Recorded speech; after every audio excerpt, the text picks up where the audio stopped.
Hey everybody, JJ Cooper, Nick Piecoro today, another of these Baseball America farm system deep dives.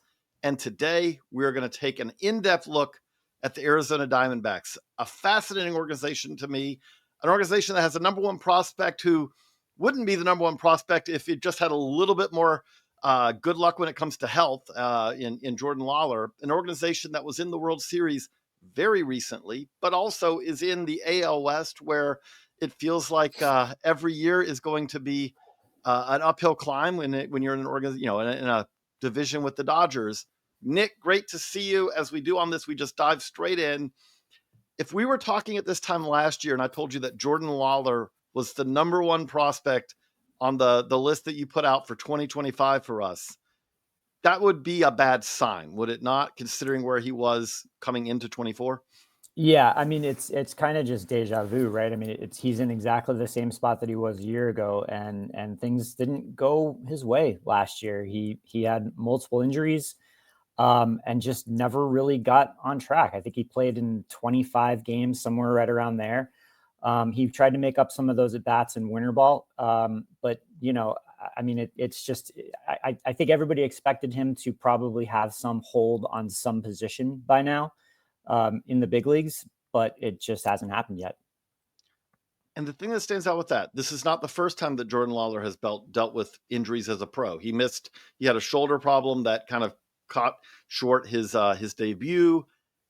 But the other part of this is as you said, like at this point, we thought he would have claimed a position while he's been rehabbing. How much have positions been claimed? Obviously, the Diamondbacks, I would say, go into 2025 with a pretty well sorted middle infield right now, not including Jordan Lawlar. Yeah, no, that's exactly right. I think last year, starting the year, they had acquired Eugenio Suarez, coming off a okay year with the Mariners. Um, I think probably I would have expected Lawlar to come up and force his way into the mix at third base, or in the event that Perdomo really struggled, push Perdomo aside at shortstop. But I mean, really, I think the reality of the shortstop situation was ever since the 2023 postseason, seeing what Perdomo meant to the team, just what he meant defensively, the steadiness that he brings, the ability to get on base from the bottom of the lineup. I think it was pretty obvious that position was Perdomo's going forward. And, there was a perception kind of nationally that eventually Lawlar is just going to take over. I don't think it was very clear that was the case in my mind. So, if Suarez had struggled last year, maybe Lawlar could have stepped in. Suarez did struggle initially. And in fact, it's sort of interesting because I think they were pretty close to cutting ties with Suarez in June of last year. His struggles were so bad. And then Lawlar, who had just come back from a thumb injury, blew out his hamstring. And that changed things. It bought Suarez a little bit more leash. And incredibly, he went on this unbelievable tear. So much so that they picked up a $15 million option for him for this year. And I'm watching him here in spring training, and he's dominating. I mean, every time I look up in a live session, he's crushing a ball. It's unbelievable. He just seems like he's figured something out at the plate. So yes, how that pertains to Jordan Lawlar, I don't know. He's a really good athlete. I think he can play pretty much anywhere on the field. Again, Suarez is only signed through this year. So, maybe third base is Lawlar's path forward. Cattell is a guy who is getting older and has been taking more DH days and is expected to take even more this year. And maybe he slides over to play first base and opens up second base for Jordan Lawlar at some point here. He's also, like I said, a really good athlete and could probably run around in center field or anywhere in the outfield if the need arises. So I don't think that we're not talking about a guy who's limited to just one position and the path forward is, it's this or bust. There's a lot of versatility here, and we'll just have to see how it shakes out. I think in a perfect world for the Diamondbacks, Lawlar goes to Reno, plays really well every day for 6 weeks, 2 months, whatever it is, just gets his feet under him and forces the issue. And they have to decide at that point what they're going to do with him positionally.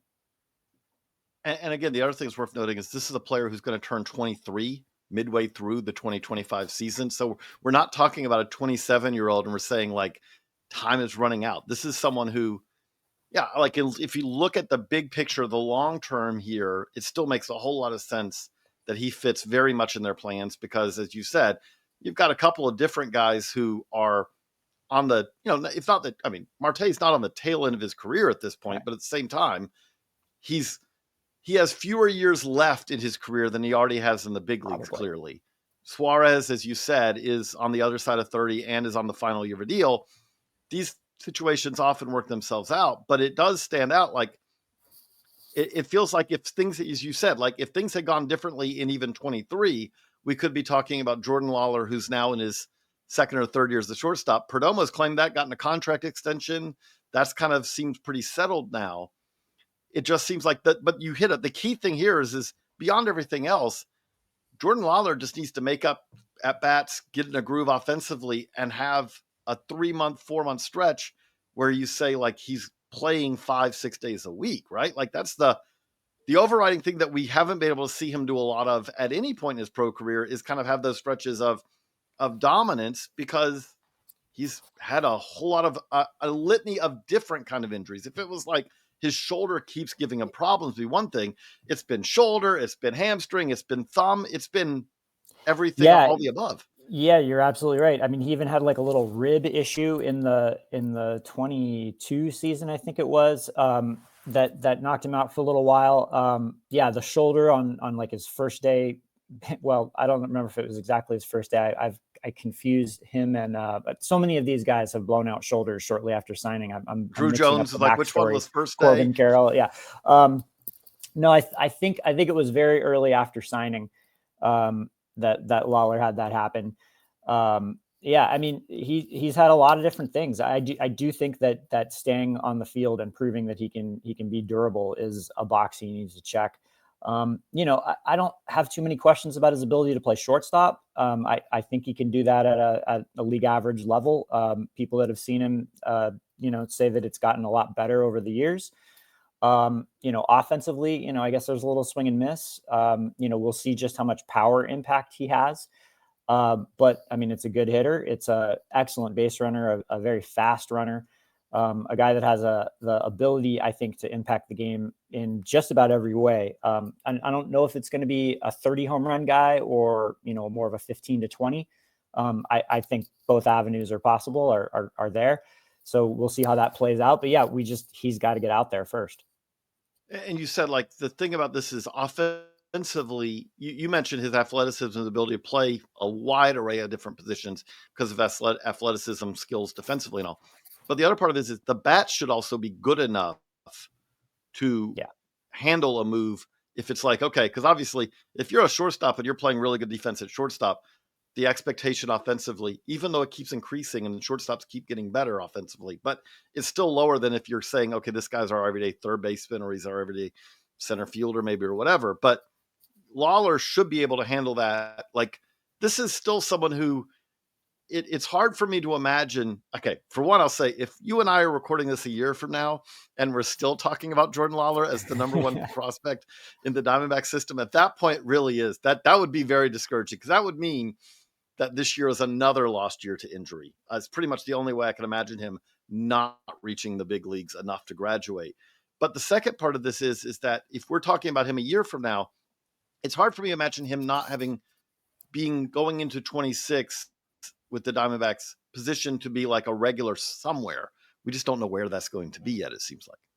Yeah, I agree. I think if he has another year where he can't stay healthy and get on the field, that's probably going to make it harder for us to make him the number one prospect going forward, given so many more years of an additional year of health problems. And if he's still prospect eligible, then he probably didn't have a very good year in Reno. So yeah, I mean, there's probably there's no good outcome really if we're talking about him again a year from now. But the best outcome, I would say, probably the success story in the Diamondbacks organization is the prospect who ranks number 2 for 2024 is the prospect who ranks number 2 on our top 30, which is Demetrio Crisantes, who, speaking of injuries, this is kind of a normal theme, unfortunately, with top D-backs prospects, but in Crisantes' case, he kind of got off to a slow start in his pro career, in part because, again, he had Tommy John surgery. This is not a pitcher, let's note. This is a infielder. But he had Tommy John surgery in high school. Then his elbow kept bothering him. And then he had a second elbow surgery to kind of fix things.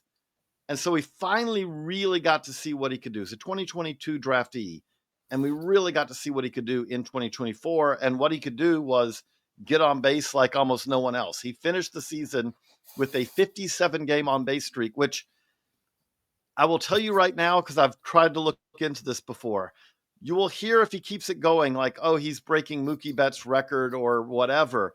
We have no, as someone who's dove into too much into minor league stats over the year, I promise you this, we have no possible way of knowing what is the on-base record. We know that Joe DiMaggio has the minor league hit streak record in addition to the major league hit streak record. On-base percentage, they didn't keep that stat, for the first 50 years of the minor leagues. Someone could have gotten on base every game for a season, and probably no one would have noticed in 1920 in the 3I league or whatever. But we do know that Crisantes, he is a 342 career minor league hitter right now. He gets on base at a very healthy clip, and he plays in the infield. As you wrote this up, what did the Diamondbacks see from Crisantes last year, and what does that project going forward? Yeah, I mean, they see a guy. I mean, I guess this, the thing you keep hearing is just he's hitterish. He just finds the barrel. It's a short, controlled swing. Lots of line drives all over the field. A guy that just every time he swings, he seems to make solid contact. Yeah, you mentioned the surgeries, and that kind of is probably the biggest question mark going forward about him, is what it's done to his arm and how that might limit him defensively. I think they're hoping it gets to be a fringe average or average arm. And there's some hope that it will be.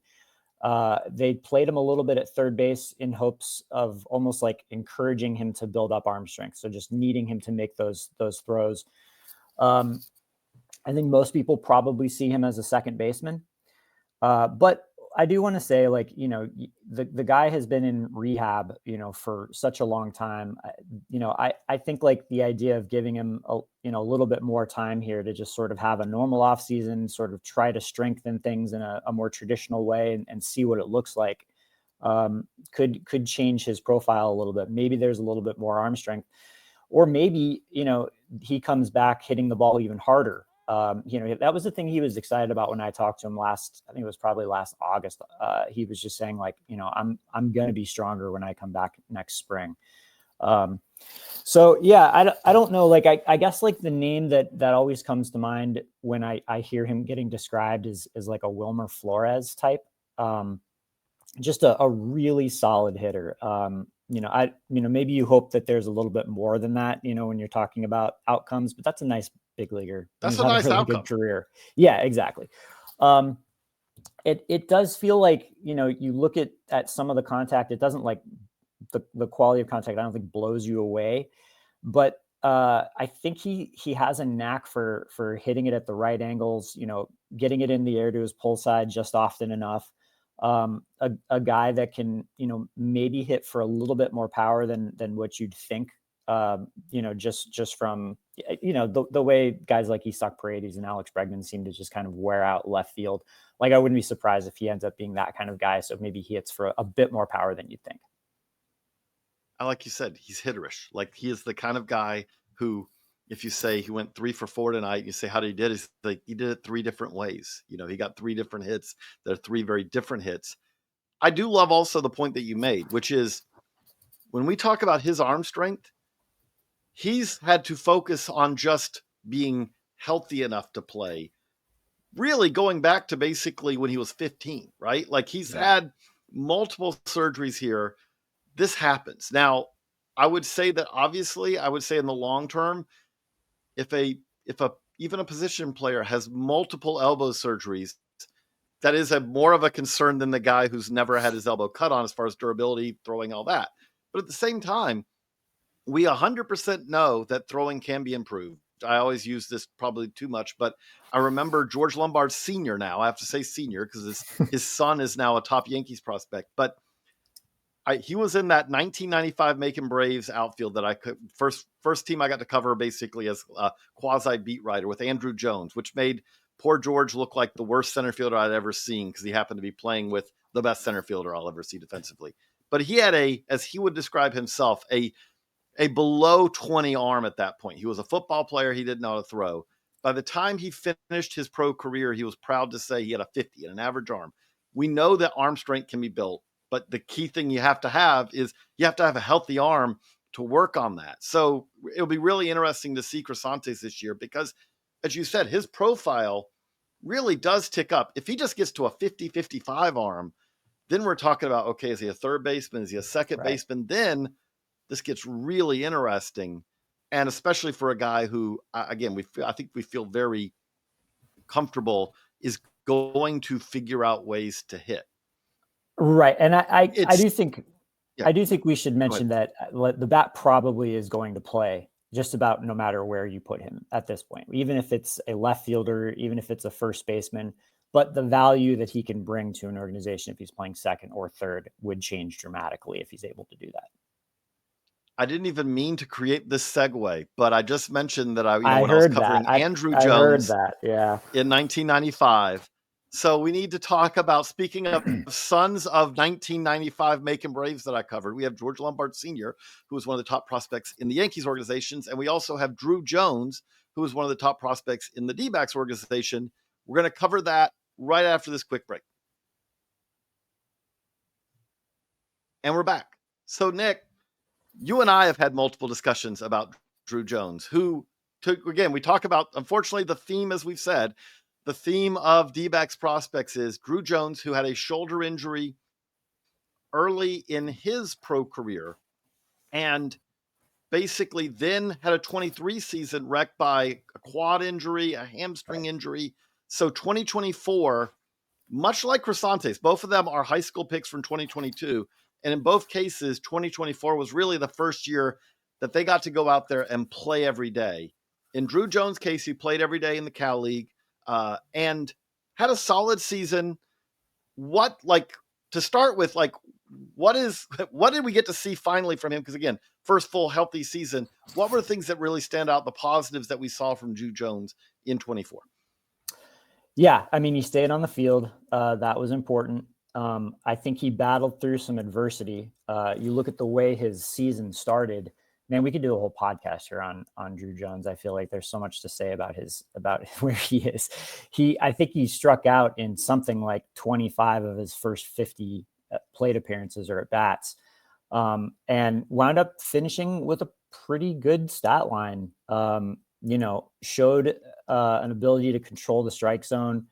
Hit for a little bit of average. Obviously, I think there are not a lot of questions about his ability out in center field. I think I actually hear a little bit more, I'm a little surprised to say I've heard a little bit more of he wasn't the slam dunk 70 or 80 defender that I was expecting, but he's good out there.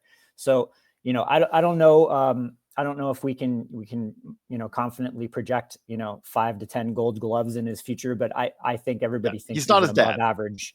Yeah. Everybody thinks he's going to at least be an above average to plus defender in center field. So there were some things to like about his season.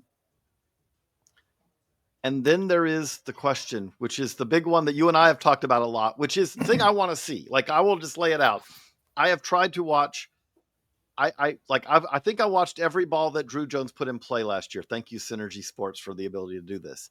And the thing that jumps out, the to-do list to me for Druw Jones, and I think he knows this to somewhat, and the Diamondbacks know this too. I'm not offering any secrets here. Right now, he really struggles, and you could almost say is almost incapable of pulling the ball in the air to his pull side. You're going to be watching on the YouTube channel a spray chart of him right now. And if you just put this up like a Rorschach test and you said, is this a right-handed hitter or a left-handed hitter? You would say, oh, so it's a lefty pull hitter. It's like, no. This is this is the opposite. This is a Miles Strauss type spray chart where he's really good at going to the opposite field, but you got to be able to occasionally drop that bat head, get in, and if he doesn't at the higher levels, they're just going to eat him up inside. He's got to be able to put the fear in the pitcher of like, hey, if you come in, I'm going to cause problems for you. So then you're going to have to go away. Druw Jones is great. If you're just away, he will wear out right field.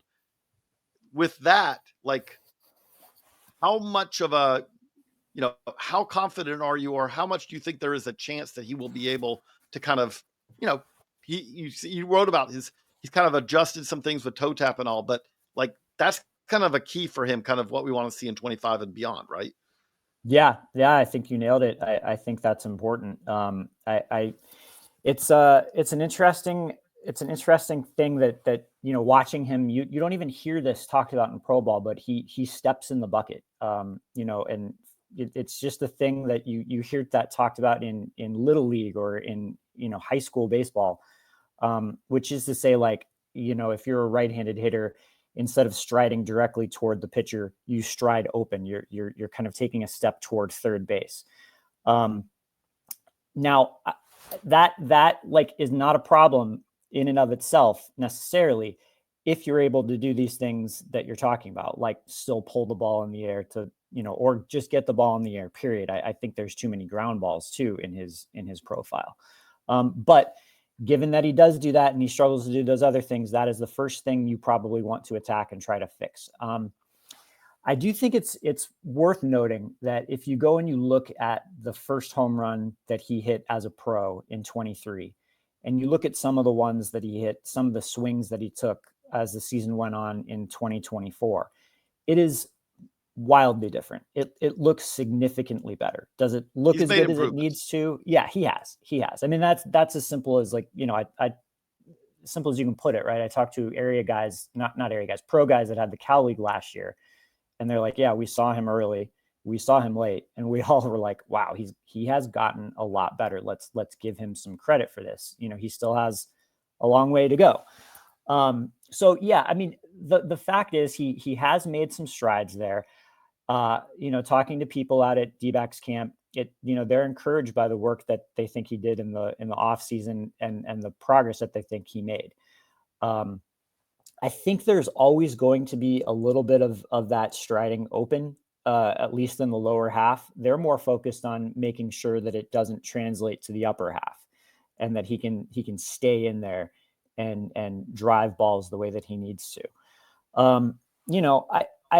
I think it's an interesting player. I think that the reason I am so willing to kind of keep him alive as a prospect high up on our list is because I think that the path toward getting a 5-win season for anybody on this list outside of Jordan Lawlar is a lot narrower.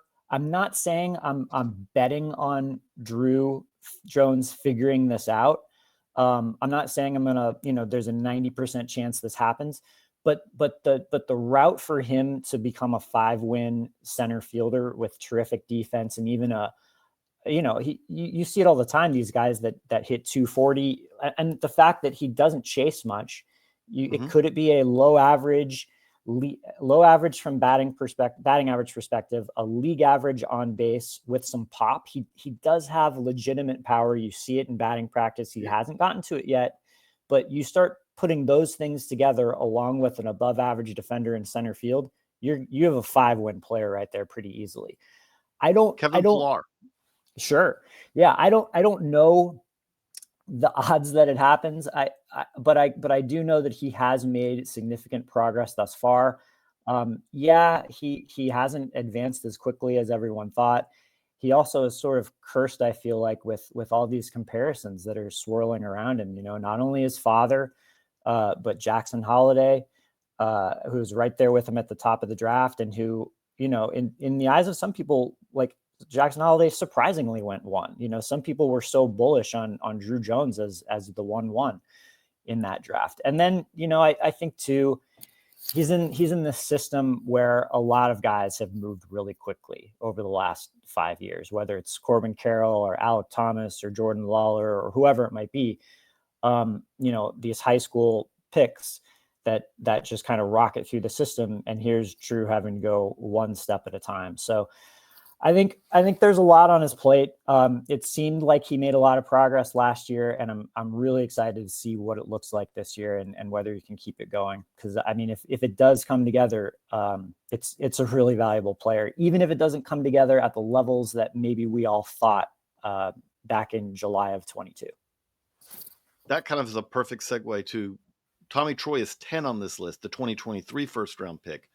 As you just laid out, the thing with Druw Jones that stands out is that the defense, the speed, all of that on base ability, he has these kind of underlying floor tools that kind of give him this base to build off of. In Troy's case, Troy kind of had a really kind of struggled last year. I mean, let's just be honest, like it was not a year that he wanted to have. Struggled defensively as well, was moved from shortstop to where kind of it's like now, he's a second baseman. I feel like he has kind of in Druw Jones' case, there was a lot of improvement last year where you're like, okay, he's going to go to high A this year. You hope he gets to double A by the end of the year. In Tommy Troy's case, I feel like 25 is a little bit more crucial. You're talking about a college guy versus a high school guy. You're talking about a guy who hasn't had the injuries who've slowed him down. We're talking about a Stanford product. This is not something where you're like, oh, I know he was a college guy, but he was playing at Middle Tennessee or whatever. Everything was here to say, okay, this should be a fast mover. And then, so what happened kind of in 24 and what does he need to do to kind of get back on track in 25?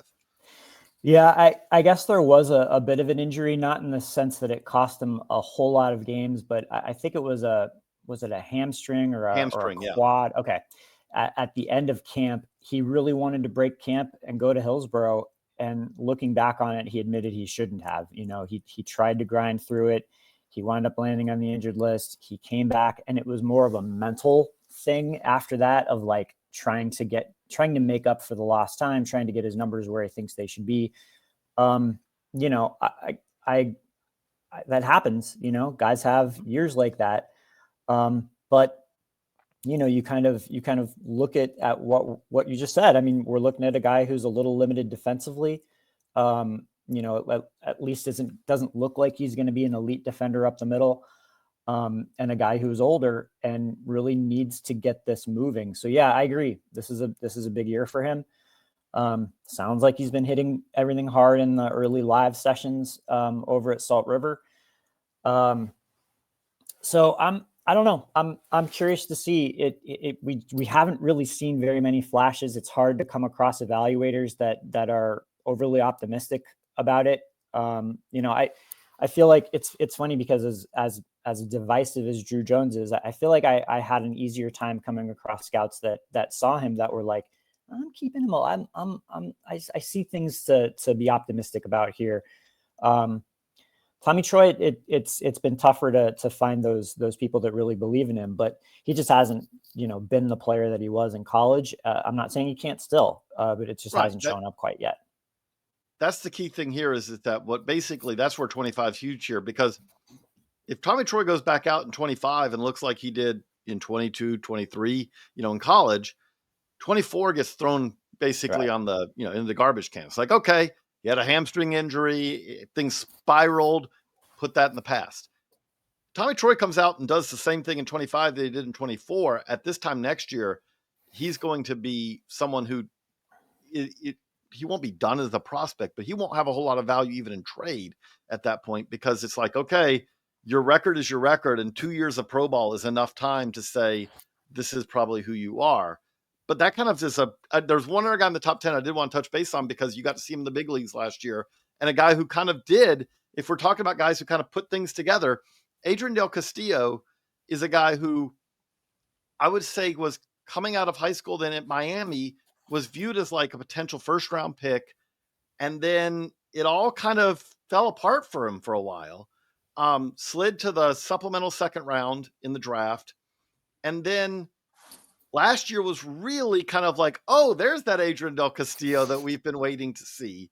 What is a real, like, where does he fit for this club in 25 and beyond? Because this guy who did reach the majors last year, there also have been questions about his defense, where he fits, defensively and all that. But kind of how you see as we're recording this, kind of his spring training's really going now, but we're just kind of getting into games. Where do you see Del Castillo fitting for this big league club? Yeah, it was an interesting progression. He was a guy that I think BA had pretty high on its preseason list heading into his Oh, yeah. junior year, his draft year, as one of the maybe the best college bat in the class, one of the best. He still had some questions, I think, to answer about whether he could catch. But then when he started to struggle that draft year, and the fact that he wasn't exactly seen as a surefire big league catcher, things started to kind of plummet quickly. I think that was an example of a guy who is just putting a lot of pressure on himself, and things spiraled. There's different versions of it. Some people think he was trying to manufacture and hit for a little bit more power. Got himself into some bad habits, and et cetera, et cetera. But anyway, the D-backs were happy to get him. It was funny because the first couple of seasons, of his pro career, I kept hearing from hitting guys internally with the D-backs, like, I think there's more there. I think something's going to click here eventually. I think he had an injury or two that set him back a little bit, but it sure came together for him last year. And then it came together for him at the big league level. He was terrific in limited action, taking over when Gabby Moreno went down with a groin injury. Really saved their bacon in a couple of different instances. Some clutch home runs, fantastic at the plate. Now, defensively was a different story. Had a lot of trouble throwing out base runners or stolen base attempts. He had trouble cutting those guys down. I don't remember the numbers off the top of my head. 2 for 29. Yes, it was bad. It's gonna probably never be a above average catch and throw guy. The arm strength just isn't there. And the exchange is not great either, right? That's what needs to change. Yeah, it's kind of syncing it all up from the footwork on up. I think that when you do get to the big league level and it gets exposed, and suddenly it's a thing that's like more on your radar that you need to really lock in on, you can see guys fix that sort of thing. I'm really curious to see how it goes this year, because it was kind of unplayable, especially with Torey Lovello, and how important defense and those, just an extra 90 feet here and there are in his mind. I've wanted to go back and look at each one of those stolen bases, because I do think there might have been another thing at play, in the sense that these guys had gotten spoiled having Gabby Moreno behind the plate, and maybe stopped paying as much attention to things like a little varying slower their to the times. plate. Exactly. Yeah. So I wonder just how much of it was on him. But look, I mean, the numbers are the numbers. You can't have the opposing team stealing at that kind of success rate.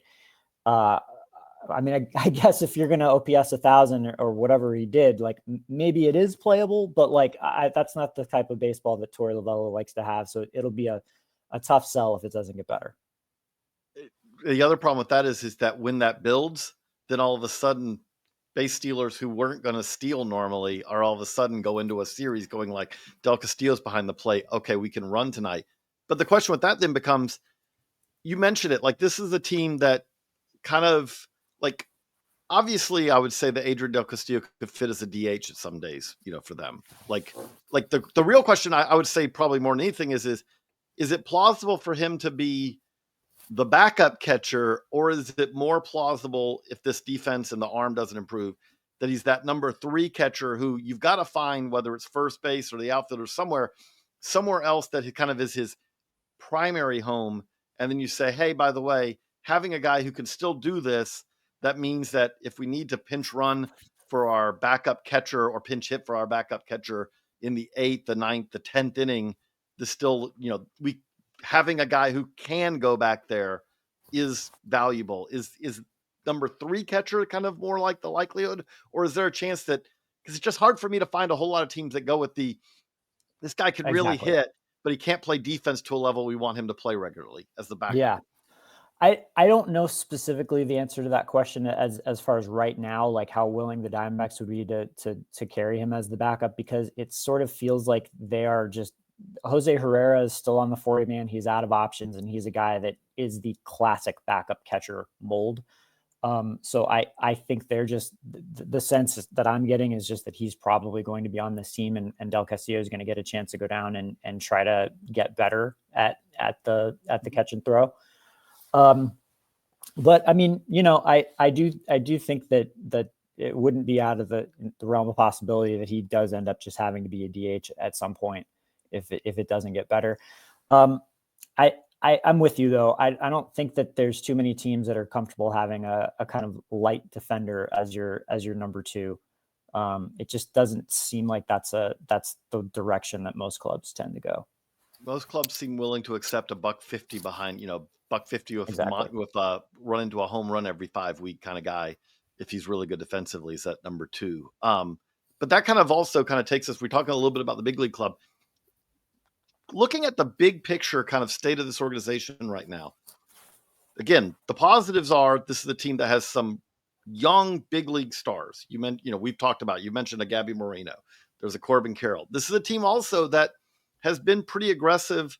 There have been departures and there's guys coming in, but has been pretty aggressive about this is not a team that's looking at it and saying, oh, our goal is 20, 30 or anything like that. This is a team that's built to compete, to contend. The system, as you said, there aren't a whole lot of guys in this farm system right now, once you get past Lawlar, who project as potentially above average regulars. Kind of as you kind of put the whole puzzle together, where do you see kind of this team right now? Like, what do they perceive? Like, again, you're a reporter, so I'll ask it kind of that way. Where do they perceive where they are now and kind of where they're going?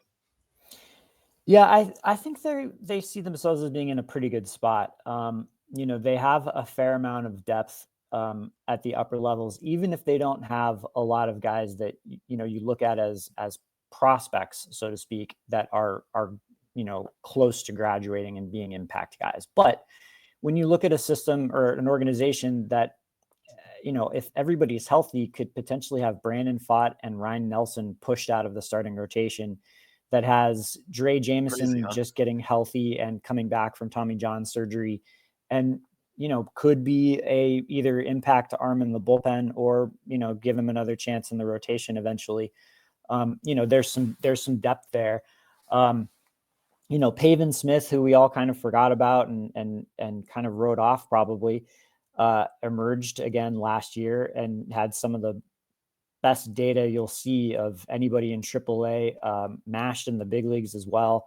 And looks like he's ready to take over as a versus right DH and maybe can do more than that. He's generally put together pretty competitive at bats against lefties as well.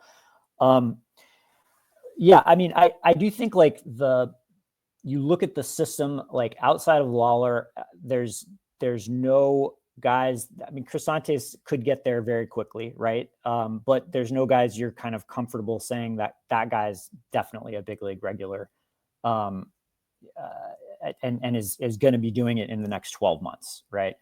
But I think it's like a strangely deep system too. I didn't have much trouble finding 30 names. I think they've done a pretty good job in both the draft and international, just kind of finding interesting players.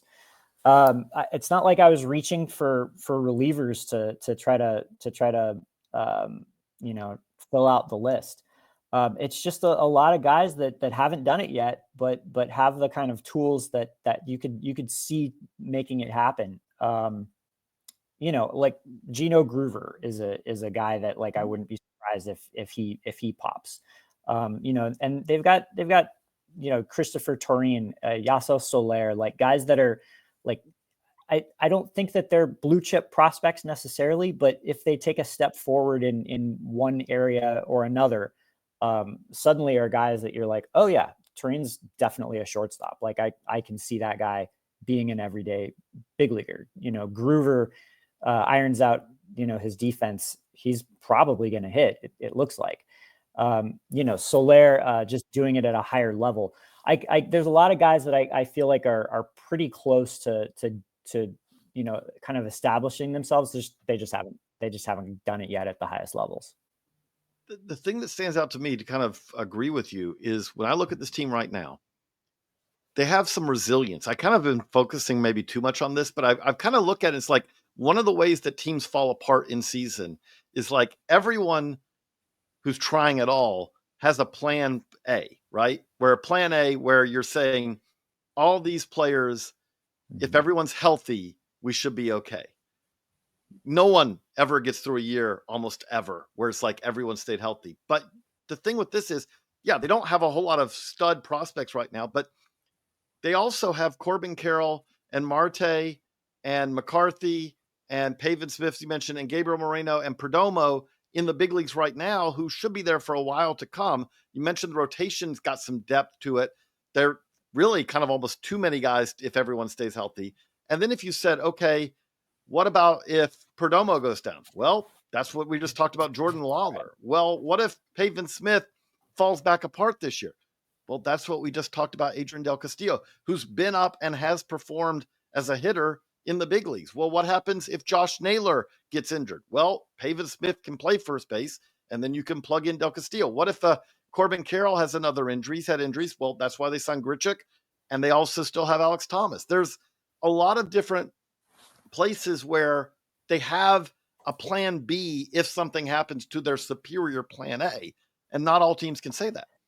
Yeah, and I mean to kind of jump off from what you were saying about their resiliency, like I guess I feel pretty good about them going into 2025. I think most people would say this is definitely a contender. Um, I think if you would have asked me a couple of years ago if Alex Thomas was on the verge of maybe being a failed prospect, if Jordan Lawlar hadn't yet played in the big leagues, if Druw Jones had massive questions surrounding him entering 2025, et cetera, et cetera. I don't know that I would have said like, oh yeah, going into 2025, I'm still going to feel really good about the Diamondbacks. But like you said, I mean, Jake McCarthy has emerged as a, solid regular, probably. I think they've done a good job too, of, using what resources they have to plug other areas on the roster. De Los Santos and Pintar for AJ Puck. Using the outfield depth in Varsho to go get Gabriel Moreno. Even like, those are some examples, I guess, of international and draft successes that lead to, plugging holes in the big league roster. Jazz Jr. for Gallen several years ago was a savvy international sign that they wound up flipping for a front of the rotation starter. And then they've gone out and spent money in ways. Yeah, Corbin Burns, first of all. Eduardo Rodriguez and Jordan Montgomery didn't work out the way they would have liked last year, but they have spent that money. Jock Peterson, they went and signed, turned out to be a wise signing. Grichuk as well, who you mentioned. They were willing to take on some money to plug a hole with Suarez, and that's turned out great. I mean, it just feels like they've kind of been able to, and I guess you can even go back to like, the success on the pro guys internationally in identifying Merrill Kelly, 6-7 years ago. They've hit on a lot of things in a lot of different ways. This roster's, it's not just straight out of the draft, straight international, straight free agency or trades. It's a combination of everything. And I guess they've kind of minimized some of those big, like, face plant mistakes. I feel like they've done a pretty good job identifying what they have. And I mean, what stands out as a player you'd really want back that they've traded away? I guess probably at the beginning of the Hazen tenure, they included Mitch Haniger in that deal, but they got Ketel Marte and Taijuan Walker back. Like, they let Brad Keller go in the, if that's your biggest regret, you're okay. In the Rule 5. Yeah. It doesn't feel like they've had all that many of those kinds of mistakes where they traded Yohan Duran to get Eduardo Escobar, but Escobar was a nice player for them. I don't feel like they've really squandered too much of the talent that they've brought up. They've done a pretty good job at that. if you're the Dodgers have done many things right. They also traded Jordan Alvarez for 3 months of Josh Fields. Like, if you, again, the Diamondbacks, if you're like, oh, we shouldn't have traded Haniger. Yeah, they probably shouldn't have. But like, that's not the thing that stands out. Like, if I was looking at listening to this as a D-backs fan, the thing that stands out to me looking at it from afar is this is the team that has a competitive lineup and rotation. Now, we'll see how it plays out, but there are so many teams that have been unwilling to kind of like, again, the Burns signing to me stands out from the standpoint of like, there are a lot of teams that are like, we're going to be diligent, we're going to be, we're going to not going to overstretch or anything like that. And so you look at it and they go into the season, it's like, this is a hole. I don't know why they haven't solved this hole, but this is a hole. The Diamondbacks go into the season and it's like, okay, it's very possible that this team could be filled with good players, not great ones, and it gets them to 85, 86, 87 wins, and you want to be at 92. That's kind of depending. That's what all within the range of variance for this team with health, with performance, all that. But the thing that I'll give them credit for is it's not a team that you look at and say, oh, I could see how this team could very easily be at 75 wins this year, because a lot of things would have to go wrong for this team for it not to be a competitive team that has a shot at the playoffs. And we saw in 2023, get into the playoffs, get hot at the right time, you can have a pretty magical October. Before we let you run, Nick, I did want to ask you, like, we like finishing every one of these with this, like, who are some guys outside of the top 10? You mentioned, like, again, the depth of the system's not bad. Who are a couple of guys who team fans should keep an eye on who could really pop going forward? Well, I was thinking about this question. I think if you were just asking me, it would be one answer, but like just from my reporting in the fall on this list. But I will say I should add a few names that have stood out to people early in camp so far. Christian Mena is throwing a little bit harder. I think he sat 93-ish last year. They're saying he's been sitting around 95 in his lives so far. Whether that stands over a full season, when you're pitching 6 innings, we'll see. Christopher Turin has come in excellent shape and seems very motivated. And I've heard good things about Yasel Soler as well. So those are guys that probably are more like the live looks on the ground of like who's looking good. The guy that first jumped to my mind when I was thinking about who outside the top 10 is most interesting to me is Daniel Egan, a right-hander they drafted last year. A guy who, when I was breaking down just sort of his repertoire and like what he is, it felt pretty clearly like this was a guy that maybe, has an argument to be the best pitching prospect in the system. And I was tempted at various points during the reporting of the top 30 to really run him up there. I decided to be a little bit more conservative because he hasn't pitched yet in pro ball, but is a guy with a lively fastball, a guy with a legit breaking ball, and a guy who has added, I think it was a split change that they worked to incorporate with him last year after signing when they had him in the pitching lab at Salt River. So guys are really excited about him. People that saw him with other clubs, amateur scouts that saw him really liked him. And then all the feedback that I've heard since he signed and the work that he's made to refine that third pitch, the change up or split, whatever it is, split change, it has me pretty optimistic about what he could do this year. Those are some great names. And I can't imagine if you're listening to this that you don't know that you should be, checking out all of Nick's stuff at azcentral.com, because there's a lot of, Nick is the source I always go to if I need to know what's going on with the Diamondbacks, because he's been doing this and doing a great job of it for years. Check him out there. Do check out baseballamerica.com. If you enjoyed this, we have Nick's 30 scouting reports on the top 30 prospects in the D-back system, full scouting reports, BA grades, tools grades, and by the way, we tossed in another 10 D-backs prospects beyond the top 30 to know. Also, all kind of other stuff, like we have our Robo Scout top 100 fantasy prospects. If you want to look at a very analytically driven ranking of how, we like to do that in addition to the top 100 prospects. We also have the Dynasty 500 rankings out there for fantasy players. College top 25 college coverage all week, every week, as we're now into college season. Draft top 200 for the 2025. And by the way, we're updating our 2026 list as well. So much over at baseballamerica.com. We hope you join us there. If you're listening to this, please leave us a review on your favorite podcast provider. It helps other people find it. And also, if you're watching on YouTube, thank you. We love how many people are getting this on YouTube now. Please subscribe. That way you'll know, and click that bell so you know anytime we've got a new one. We got a new one of these deep dives coming out every weekday until we're up to all 30 teams. We're getting there, but we're not there yet. We won't get there even by the end of this week when you're watching this, but we'll be not far away, really just right around the start of March. And by the way, we're also rolling out the updates on our little breakdowns on our number one prospect in all 30 organizations as well. So there's a ton of content on the Baseball America YouTube channel. For Nick, I'm JJ. So long, everybody.